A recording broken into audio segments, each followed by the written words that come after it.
গোমতী জেলার 18 বুলা মখুছড়া গঙ্গছাড় এলাকায় মহাগুরু সেবা আশ্রম সোসাইটির উদ্যোগে স্থাপিত মন্দির স্কুল উদ্বোধন হয় শান্তিকালী সেবাশ্রমের প্রতিষ্ঠাতা পদ্মশ্রী শ্রী চিত্ত মহারাজের হাত ধরে।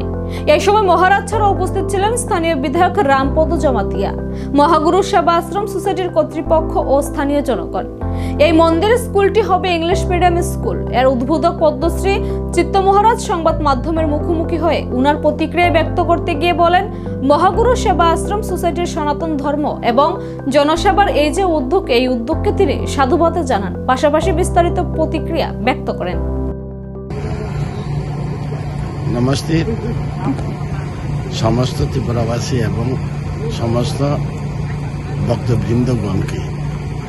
আজকে 18 বুলা মহাগুরু সেবা আশ্রম সোসাইটি থেকে এক স্কুল এবং মন্দির, ইংলিশ মিডিয়াম স্কুল প্লাস মন্দির উদ্ঘাটনের জন্য আজকে এই 18 বুলাতে নিমন্ত্রণ পেয়ে আমি এসেছি।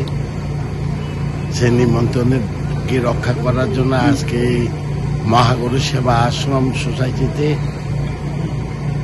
স্কুল এবং মন্দিরকে উদ্ঘাটন নিয়ে খুব হিন্দু সনাতন ধর্মের জাগ্রতর জন্য এবং জনশিক্ষার জন্য এখানে স্কুল খোলা হবে, মন্দির উদ্ঘাটন করা হবে। তাতে আমি সমস্ত ত্রিপুরাবাসীকে অশেষ ধন্যবাদ এবং মহাগুরু যে এই সেবা আশ্রমকে উদ্ঘাটন করার জন্য যে উদ্যোগটা নিয়েছেন তাদেরকেও আমি অশেষ ধন্যবাদ জ্ঞাপন করি। কত বছর হয়েছে যে এইটা?